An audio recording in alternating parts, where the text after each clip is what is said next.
Արցախում ապրում էին բիզնեսներ դրել էին, բայց ով էր դրել։ Ռոբերտ Քոչարյանը Արցախում ապրել է։ Չի ապրել։ 1998 թվականից հետո որ եկել է Հայաստան նախագահ դարձել, երբ որ նախագահի պաշտոնը թողել է,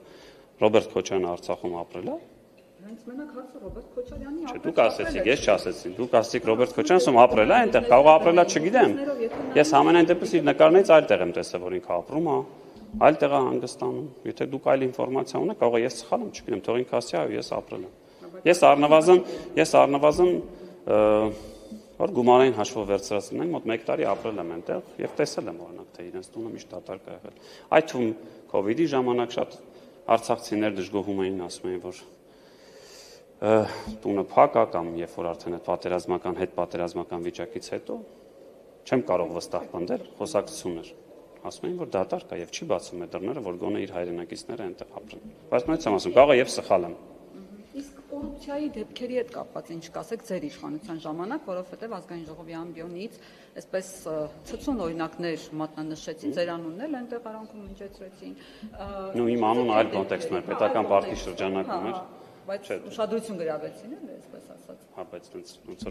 որ խոսեք հիմա կոռուպցիայից ու ասեք ձեր անունն էլ, Վահան Մեսրոպ Մանուկյանը խոսում է պետական պարտից եւ ասում է պետական պարտի մասին։ Չէ, դեմ չեմ, կարող է դրանից է խոսում։ Ես ուզում եմ ասել հետեւյալը, ժողովուրդ, եկեք էլի փորձարկում անենք կամ ուսումնասիրենք։ Կարող եք ասել վերջին 8 տարվա ընթացքում ամենաշատ, եթե տրամաբանությամբ գնանք, իրանց ասածը որ կալանքը պատիժ չէ կամ այսպես է դիտարկում, ովքեր են որ պաշտոնյաներն են ամենաշատ անցկացրել օրինակ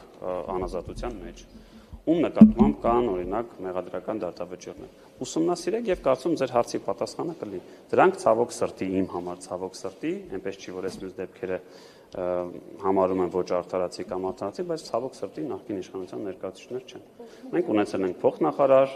որը երևի թե ինչքանով որ ես հիշում եմ, ամենաշատ անազատության մեջ մնացած մարդն է եղել։ Ունեցել ենք բարձրաստիճան այլ պաշտոնյաներ։ Եթե դուք ուզում եք ինձանից լսել, որ ես կասեմ հիմա կոռուպցիա չկա, ես այդպիսի բան չեմ ասի, որովհետև ես կարծում եմ այդ թվում ձեր կողմից հրապարակված, ասենք, չգիտեմ, հակակոռուպցիոն կոմիտեի հայտարարությունները, քննչական կոմիտեի հայտարարությունները, չգիտեմ, բոլորին վերջերս հետաքրքիր օպերացիա էին արել, այդ դրոնով թռնում եւ նկարում են հաղորդական իրավունքի գումարի դեպքում իհարկե կան ժողովուրդ, ով ասում չկա։ Ռահմանյանը թաղամասի տունն էիք 8 տարի մատնանշում, պարզվեց նա, պարզվում է ԱԱՑ տնօրենն էլ ձեր դղյակունի Վաղագնի թաղամասում է, ոնց հասկանում։ Ես չեմ կարող ասել ունի թե չէ։ Մեսրոպ Մանուկյանից ասած, ունի։ Մեսրոպ Մանուկյանը Մեսրոպ Մանուկյանը շատ բաներ է ասել, հետո պարզվել է այդպես չի բացել։ Ես չեմ կարող ասել, թող արձագանքեն։ Վիդեոներ եւ տեսագրություն եւ նկարներով հրապարակվի այդ ամեն ինչը։ Հավատացիության վկայական թող հրապարակվի տեսնեմ։ Կհավատաք այդ ժամանակ։ Ինչին հավատամ, եթե դուք ցույց կտաք կադաստրով գրանցված որ ԱԱՑ տնօրենը ունի,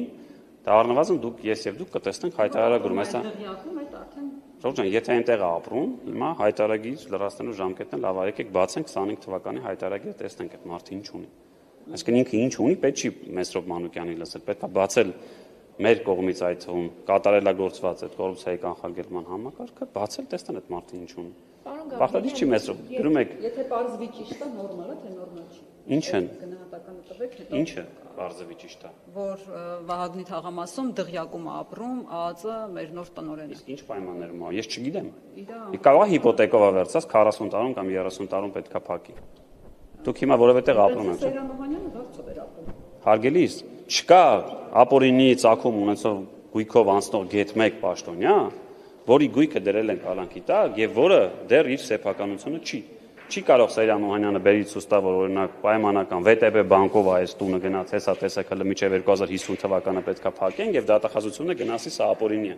Ապօրինին այն դեպքում է, երբ որ հակառակը գնում է ասում են դու ստացել ես 400,000 դրամ աշխատավարձ, չունես հիպոթեք, չունես որևէ կողմնակի այլ եկամուտ եւ չէիր կարող ունենալ, որտեղից քեզ է սեփականությունը, այ երբ որ մարդը չի կարողանում հիմնավորի, այդ ժամանակ գույքը դատախազությունը հայցով փորձում է վերցնել, այսինքն չկա տես դեպք։ Երբ որ դուք խոսում եք, չգիտեմ, մեր չէ, ուզում ասեմ, էս էլ է շատ կարևոր։ Շատ կարևոր է, երբ որ մեր հանրությունը լսում, օրինակ պայմանական 5 տարի հետո կլինի, մի տարի հետո կլինի, ցանկացած, չգիտեմ, 10 տարի հետո կլինի, ցանկացած այլ իշխանություն որ եկավ, այդքան որ ձեր կողմից շատ թմկահարվող կամ ընդդիմության կողմից մեր առաջին նստաշրջանի ժամանակ պարոն Կոնջոյանի տնից խոսք գնաց եւ այլն։ Ով էլ որ գա, այդ տունը չի կարող համարվել ապօրինի ծագում ունեցող, որովհետեւ այդ տան տերը դեռ ինքը չի լինելու։ Այդ տան տերը լինելու է փաստացի այն բանկը, որը տվել է իր փոխարեն, ասենք 5 տարի առաջ գումար եւ ինքը պետքա փակի։ Իսկ այս պահին անցնող, երբ որ թվարկում է պայմանական Ռոբերտ Քոչարյանի ապօրինի ծագում ունեցող գույքի հետ մեծ թիվը կամ մյուս անձանց դեպքում, իրանց դեպքում հենց այդ է որ տակը չկա այդ հիմնավորում, որտեղից էս գումարը։ Պարոն Գաբրիելյան, եթե օրերից մի օր փոխվի իշխանություն, դուք չլինեք իշխանության, ազգային անվտանգության ծառայության պետ նշանակվի իշխանության կողմից որևէ մեկը եւ քաղաքական ղեկավարի ուղիղ ցուցումով հրահանգով մտնեն օրինակ ձեր տուն եւ չգիտեմ ձեր երեխան չափահաս է թե անչափահաս անչափահաս է որ ասեք երբ կլինի դա կարող է չափահաս հիմա ներկայացնում եմ իրավիճակը եւ ձեր անչափահաս երեխայի ներկայությամբ տանը խոզարկություններ սկսեն իրականացնել ձեզ օրինակ գցեն գետնին հետո փորձեն ձերբակալել եւ տանել ներկայացնել իրավապահ մարմիններին օրինակ դուք եւ ձեր քաղաքական թիմը ինչպիսի գնահատական կտակ նման երևույթներին Մի քանի հարցեր էր ձեր հարցը պարունակում, բայց եկեք այս ուրիշ կոնտեքստում պատասխանենք։ Դե եկեք պահանջ դրեք, ասեք Ժորժ ջան, եկեք քրեական դատավարության կամ այլ մյուս օրենսգրքերով սահմանենք, որ ով անչափահաս երեխա ունի, իր նկատմամբ որևէ գործողություն չի կարող իրականացվել։ Չէ, հարցը ոչ թե Երբ որ դուք վահան եք փորձում դարձնել անչափահաս երեխային,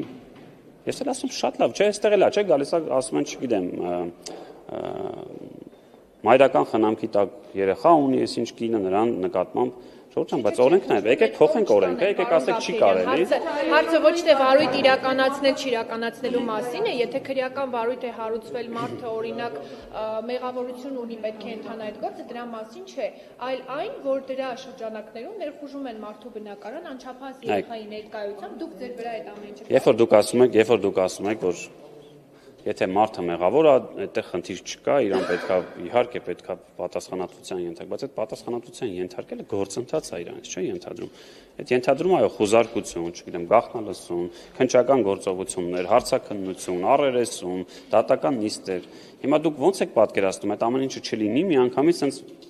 այդ կլներ օրինակ բռնապետ, եթե չլներ որևէ բան, մեկ էլ տեսնեք, այսօր դուք ոչ թե կարդայիք, որ պայմանական որևէ ընդդիմադիր գործ չի տանը խոզարկությունը, այլ այսօր առավոտյան 10-ին առաջին այցյանի դատավոր էս ինչը ընթերցեց դատավճիռ եւ դատապարտեց 15 տարվա ազատազրկման։ Բա պետքա լինի, չէ՞ դա։ Դուք նսլակները փոխում եք։ Որն է ձեր ասած, որ երեխայի ներկայացուցիչների ձեր ասածը մասնակցությամբ որտեղ օրինակ էլի կան հարուցված քրեական վարույթներ, նման օրինակ դրվագներ չեն արձանագրվում։ Ինչու օրինակ Հայկ Կոնջորյանի եղբոր նկատմամբ հարուցված քրեական գործի շրջանակներում իր անչափահաս երեխաների ներկայությամբ չեն գնացել եւ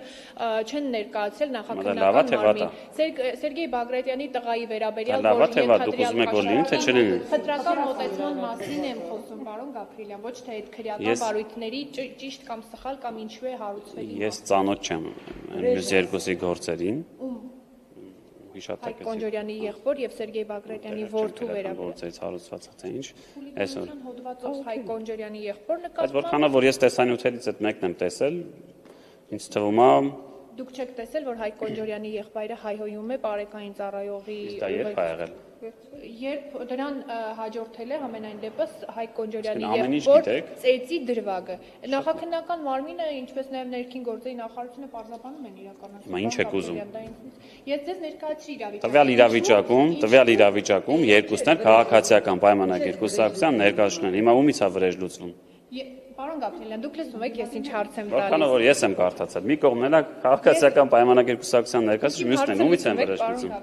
Ձեր հարցը չեմ կարող հասկանալ։ Դուք ուզում եք, որ երեխաների նկատմամբ չլինի, թե ուզում եք երեխաների նկատմամբ էլ լինի, բայց խտրական չլինի։ Բոլորին գնան լավագույն շահը հաշվի առնելով չլինի երեխաների ներկայացում։ Այսինքն ոչ այն դեպքում, ոչ այն դեպքում։ Դա այդպես հարցը ձեւ ոչ թե ասեք ինչի այնտեղ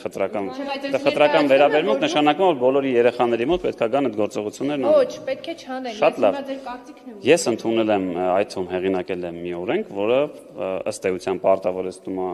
իրավապահ մարմինների ղեկավարներին գալ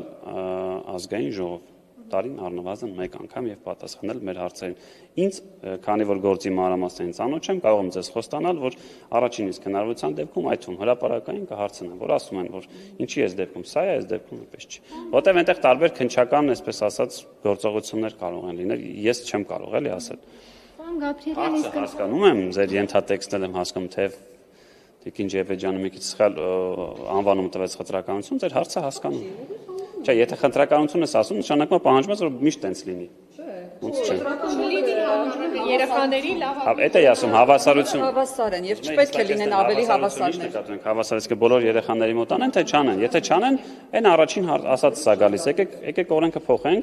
ասենք, որ չգիտեմ, պատերազմի մասնակցած մարդկանց չի կարելի հետապնդել։ Բազմազավակ ընտանիքներ ունեցող անդամներին չի կարելի անել։ Ժողովուրդ ջան, որովհետև երբ որ լավագույն շահը հաշվի առնելով ծայրահեղացնում եք ամեն ինչ։ երեխայի լավագույն շահ ասվածը ինչ է։ Երեխայի լավագույն շահը թվարկեմ ամբողջությամբ, Գոնե երկուսը որ թվարկեք, երեխան իրավունք ունի ապրելու առանց վախի մթնոլորտի, իսկ նման գործողությունները երեխայի մոտ ստրեսային վիճակ են առաջացնում, որը կարող է նրա ողջ կյանքի ընթացքում հետ թողնել եւ ազդել նրա Դա իրավիճակ լինի, որ այն անձը, որը հետախուզվում է, հազարավոր տենց երեխեքի վախում է պատճառը կամ աղքատություն է պատճառը եւ պետքա քննչական գործողություններ արվի։ Ոտնատակ արել հազարավոր այլ երեխաների լավագույն շահը։ իրավապահների տիրույթում է, պարոն Ժողովուրդ ջան, կարող է անհետաձգելի գործողություններ պետքա լինեն, որոնք ասում եմ այն մյուս հազարավոր երեխաների լավագույն շահն են պաշտպանում։ Նայեք, թուրքերը հայերի երեխաներին վերացնում են, որովհետև ասում են, որ այդ ժողովուրդը չպետք է վերարտադրվի։ Հիմա ձեր ասածով նույն վերաբերմունքն, այսինքն եթե ձեր ասելով ամեղության կարգավարկածը խախտելով այդ մարդը ուրիշ երեխաների մոտ վախ է առաջացրել, ուրեմն դուք եք պիտի այդ մարդու երեխայի մոտ Ասած չգիտեմ ձեր համեմատությունը ինչին էր ուղղված, բայց որքանով որ ես եմ պատմությունը սերտել, ոչ միայն թուրքերն են մեզ սպանել առնվազն։ Չգիտեմ դրա համար ինչ եք դուք մատնանշում։ Դե դա հիշեց։ Չէ։ Հարևաններ չունենք, որ մեզ կոտորել են, հրիպսում են։ Դե շատ վատ է որ դες տեսնում, հասկանում ինչ եք այդ։ Չեսին հարցը չի։ մեր գործընկերության Որ թվականների նկատի Ասենք սրանց 200 տարի առաջ, 220 տարի առաջ ընդհանրեն։ ռուսների